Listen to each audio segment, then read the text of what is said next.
বন্ধুরা, আসসালামু আলাইকুম রহমতুল্লাহ বরকাতুহ। আশা করি ভালো আছেন। আমিও আলহামদুলিল্লাহ আপনার দয়ায় ভালো আছি। তো আজকে একটা কান্ট্রি নিয়ে কথা বলবো, সেটা হচ্ছে পোল্যান্ড। Poland, Poland. এটা শোনার পর অনেকে মনে হয় হতাশ হয়ে গেছেন। আচ্ছা, হতাশ কেন সেটা বিষয়টা আমি বলি। অ্যাকচুয়ালি ২০২৪ সনে অনেকে পোল্যান্ডের জন্য আবেদন করে খুবই মর্মাহত অবস্থা। আমাকে অনেকে বলছিলেন যে ভাই পোল্যান্ডের বিষয়ে একটা ভিডিও দেন। তো একটু নিউজটা জানি কি অবস্থা, এখন ভিসা রেশিও কেমন বা ভিসা হচ্ছে কিনা, কি অবস্থায় আছে। তো আমার ভিডিও যারা দেখতেছেন, আমার মুসলিম ভাইয়া আসসালামু আলাইকুম রহমতুল্লাহ বরকাতুহ, যারা হিন্দু ভাইয়েরা নমস্কার সবাইকে, গুড মর্নিং। তো ভাইয়া, বিষয়টা হচ্ছে গিয়ে পোল্যান্ডের আমি শর্টকাট একটু কথা বলি। ফার্স্ট টাইম বিষয়টা হচ্ছে পোল্যান্ডে করোনার পরপর আচ্ছা, আমি শর্টকাট বলছি। বিষয়টা বলতে গেলে একটু দীর্ঘায়িত হালকা হবে, একটু মনোযোগ দিয়ে শুনবেন। পোল্যান্ডে ২০০০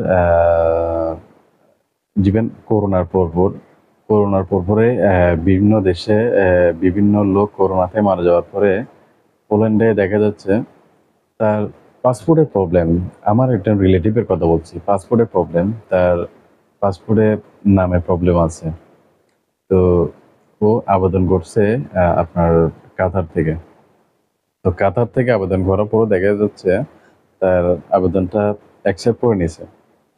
তো অ্যাকসেপ্ট করে নেওয়ার পরে তো অল্প কয়েকদিনের ভিতর তার এই ভিসা চলে আসছে। হ্যাঁ, কেমন গুড লাকটা! হ্যাঁ, তো অ্যাকচুয়ালি অনেকে ওই টাইমে আবেদন করার পর তাদের ভিসা হয়ে গেছে। তো দেন আমি আপনাকে আবার বলি, ওইটা তো ওই টাইমটা গেল। দেন ২০২২-২৩ অর্থ বছরে ২০২২-২৩ অর্থ বছরে বিভিন্ন মানুষ আপনার আবেদন করার পরে ইন্ডিয়া বিএফএস ফেস করার পরে তো দেখা যাচ্ছে 95% মানুষ গেছে।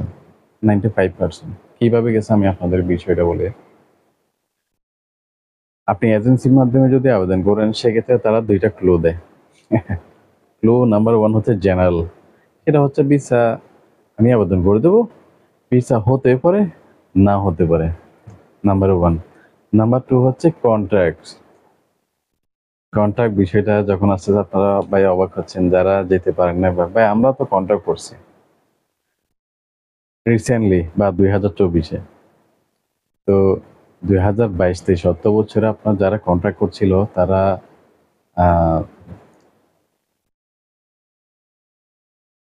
পোল্যান্ডের যে কনসুলেট ছিল তার সাথে কন্ট্যাক্ট করার পরে বিভিন্ন মানুষ কনসুলেট কিছু টাকা পয়সা, এটা অ্যাকচুয়ালি এখানে বলাটা না, তারপর আপনাদের ক্লিয়ারিং এর যা আমি বলতেছিলাম, একটু ক্লিয়ার হওয়ার জন্য বিষয়টা বর্তমানে ভিসা কেন হচ্ছে না।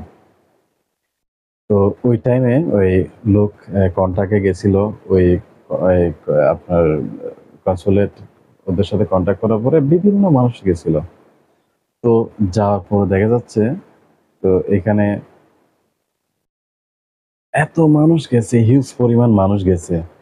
এত মানুষ যাওয়ার পরে দেখা যাচ্ছে ভাই ৫ থেকে ১০,০০০ মানুষ পর্যন্ত নেই। কিন্তু লাখ মানুষ গেছে, লাখের উপরে মানুষ গেছে। ৫টা হাজার মানুষ নেই এখানে। কোথায়? পোল্যান্ডে। তো আপনি একটা জিনিস খেয়াল করেন, আপনি যখন একটা কান্ট্রিতে যাবেন, আপনার নামে একটা ওয়ার্ক পারমিট বের হবে। এটা গভর্নমেন্টলি বের হয় কিন্তু, হ্যাঁ? এটা কিন্তু আপনি আপনাকে দিয়ে দেন। বিষয়টা হচ্ছে এমনই। গভর্নমেন্ট থেকে যখন বের হয়, গভর্নমেন্ট তখন যাওয়ার পরে একটা থাকে, গভর্নমেন্টকে কয়েকটা দিন পরে বা করে একটা ট্যাক্স পে করতে হয়। লোকটা যেহেতু আছে চাকরি করতেছে, ট্যাক্স পে করবে। ট্যাক্স তো পে করতেছে না। ট্যাক্স কোত্থেকে বের করবে? লোকই তো নাই এখানে। বিষয়টা হচ্ছে এটা, লোকই তো নাই এখানে। তো এখন গভর্নমেন্ট যখন এটা এতগুলো মানুষ আনার পরে জানাজানি হয়ে গেল লোক নেই। লোকগুলা কোথায় গেল? হ্যাঁ, লোকগুলা পোল্যান্ড তো সেনজেন নাকি? তো ভাই এইটুকু দিক যাওয়ার কি আছে? হ্যাঁ, যার পছন্দের দেশ যেটা, দেশ থেকে যেটা থিংকিং করে গেছিল। কেউ ফ্রান্স চলে গেছে, কেউ সুইজারল্যান্ড চলে গেছে, কেউ ডেনমার্ক, ইত্যাদি ইত্যাদি ইত্যাদি কান্ট্রিতে সব লোক চলে গেছে, অনলি 5,000 মানুষ স্টে করছে। তো এই বিষয়টা যখন আপনার গভর্নমেন্টে খতিয়ে দেখছে, এতগুলো মানুষ কিভাবে ভিসা পেল, কিভাবে পেল, সবকিছু খতিয়ে দেখার পরও দেখতেছে পোল্যান্ডের যে কনসুলেট ছিল উনি কন্ট্রাকচুয়ালি দুর্নীতি বলতে পারেন আর কি, প্রতিটা দেশে আসে বেশ কম আর কি। তো যে দেশে আছে সে দেশে হয়তো জানে না, এইগুলো নাই হয়তো জানে না, ভিতরে ভিতরে মিশে নষ্ট হয়ে যাচ্ছে আর কি।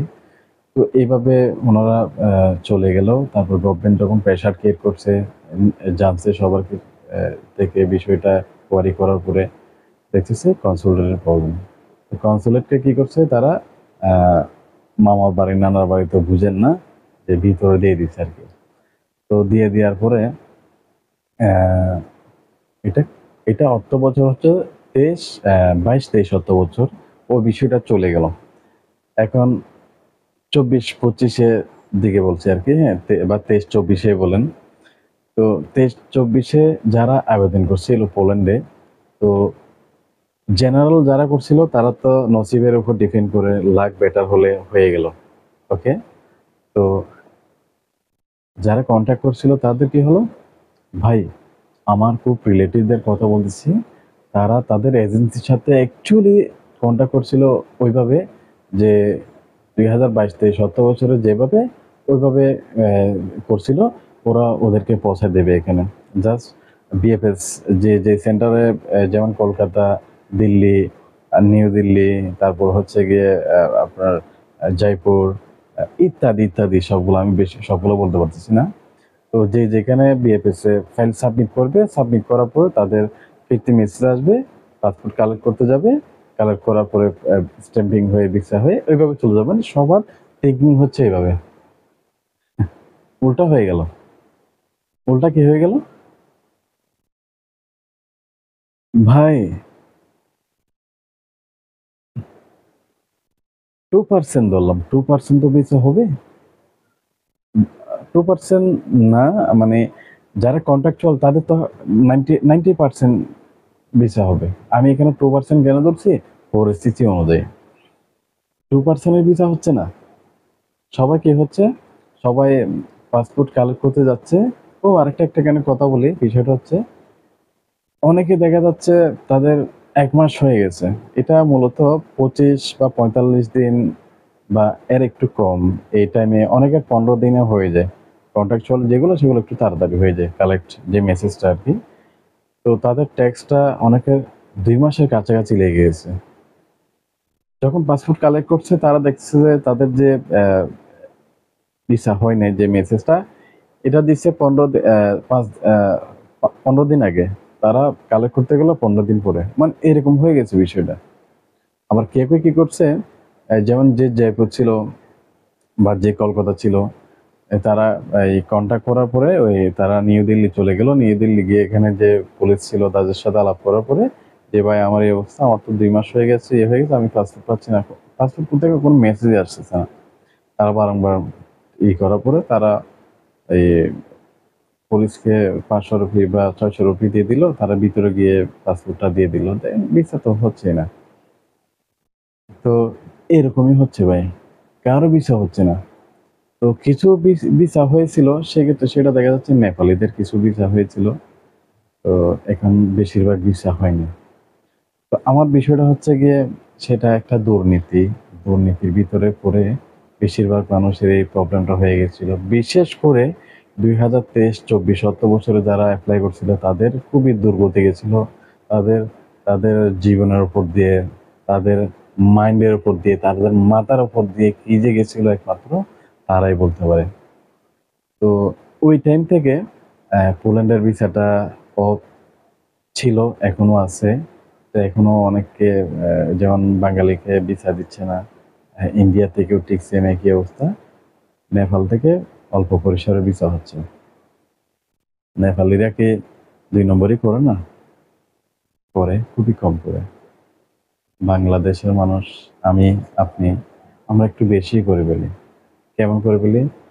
যেমন মনে করেন আপনি ইন্ডিয়া থেকে ইউরোপ কান্ট্রিতে যান, মিডল ইস্ট কান্ট্রিতে যান, ভিসা খরচ আর হচ্ছে কি আপনার আহ, বিমান খরচ খুবই সীমিত আকারে। আমার থেকে বেশি কেন নিচ্ছে, সেটা আমার কারণে নিচ্ছে। আমরা খুবই তড়িঘড়ি করি, অল্পতে চিন্তা করি যে 6 তলা বিল্ডিং উঠে যাব। আমার চিন্তা ভাবনা করতে হবে, আমাকে 6 তলা উঠতে গেলে আমাকে 5 তলা পর্যন্ত সিঁড়ি বেয়ে উঠতে হবে। 6 তলা উঠতে পারবেন? ইম্পসিবল।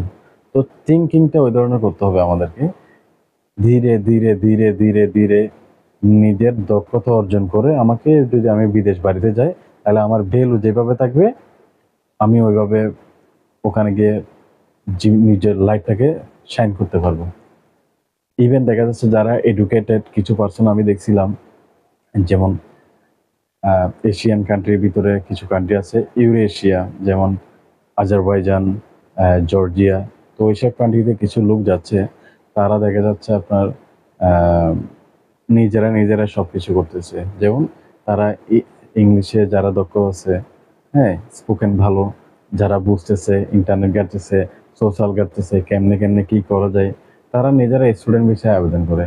হ্যাঁ, সময়টা একটু বেশি লাগলে টাকা পয়সা যে কস্টিংটা একটু কম পড়তেছে, প্রপারলি লোক ঢুকতে পারতেছে। তো এই থিঙ্কিংটা করতে হবে আপনাকে। আমরা দালাল থেকে একটু সরে আমরা কিভাবে সরাসরি করা যায়, থার্ড পার্সন বাদ দিয়ে। থার্ড পার্সন তো বাদ দিলে ভাই হয় না। অ্যাকচুয়ালি আমরা তো বাংলাদেশের, আমি নিজেই বুঝি, তো আমাদেরকে থার্ড পার্সন আমাদের লাগে। থার্ড পার্সন যদি আমাদেরকে লাগেও, হ্যাঁ, তারপর আমাদের ওইভাবে প্রপারলি করতে হবে। অ্যাকুরেট মানুষ যারা আছে তাদেরকে যদি নিজে নিজে সবকিছু করতে পারে তাহলে তো আলহামদুলিল্লাহ। তো বন্ধুরা, আমি আপনাদেরকে ওইটাই বলবো, পোল্যান্ডে এখন আবেদন করবেন না আপনারা কেউ। পোল্যান্ডের ভিসা রেশিও খুবই খারাপ বাঙালিদের জন্য। তো ইন ফিউচার আমাদের ভিসা অবশ্যই খুলবে আপনার পোল্যান্ডে। পরিস্থিতি একটু ভালো হোক। আমাদের বর্তমান যে অন্তর্বর্তী সরকার, উনি বিভিন্ন কান্ট্রির দেশের কনসুলেটের সাথে, গভর্নমেন্টের সাথে কথাবার্তা বলতেছে। ইনশাল্লাহ সামনে আশা করা যায় ভালো হবে। আমাদের মনোভাবটা ওইভাবে করে বলতে হবে। কোনভাবে করতে হবে? আমাদের থিঙ্কিং করতে হবে যে আমরা যাব, অন্তত কত মাস থাকবো, এরপর আমরা অন্য কান্ট্রিতে যাব, প্রপারলি ডকুমেন্টগুলো দেবো, আমাদের দক্ষতা অর্জন করব। আমি যে কাজে যাচ্ছি আল্লাহ যেন আমাকে ওইভাবে কামিয়াবি করে, আমাদের ওই থিঙ্কিংগুলো করতে হবে। 5 ওয়াক্ত নামাজ কালাম পড়বো, আল্লাহকে ডাকবো, যে যেই ধর্মের সেভাবে আমরা আহ, আল্লাহকে ডাকবো। হ্যাঁ, তো বন্ধুরা, আমি পরবর্তী আরেকটা ভিডিও নিয়ে আসবো। আমি বিভিন্ন কান্ট্রি নিয়ে কথাবার্তা বলতেছি, আমি ডকুমেন্টগুলো আপনাদেরকে সাবমিট করব, যে ইয়াগুলো পাচ্ছি।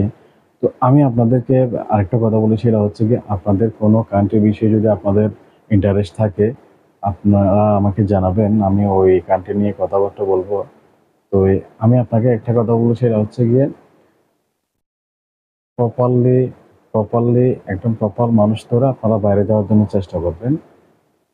কষ্ট, টাকা পয়সা গেলেও আপনার যেন স্বপ্নটা বাস্তবায়িত হয়, স্বপ্ন পূরণ হয়। আমি দোয়া করি আপনাদের জন্য, আপনারা আমাদের জন্য দোয়া করবেন। তো আমি শত ব্যস্ততার মাঝে আমি আপনাদেরকে একটু সময় দেওয়ার চেষ্টা করি। আপনারা আমার ভিডিওটা দেখে যদি আপনার উপকৃত হয়, ভালো লাগে, আমারও ভালো লাগবে, আমি দোয়ার পাত্র হব আপনাদের। তো আপনাদের অবশ্যই দোয়া, নামাজ কালাম পড়লে সেখানে আমার জন্য দোয়া করবেন। আমি এটাই চাই, বেশি কিছু চাই না। তো কোনো কিছু জানা থাকলে আপনারা আমাকে কমেন্ট করবেন।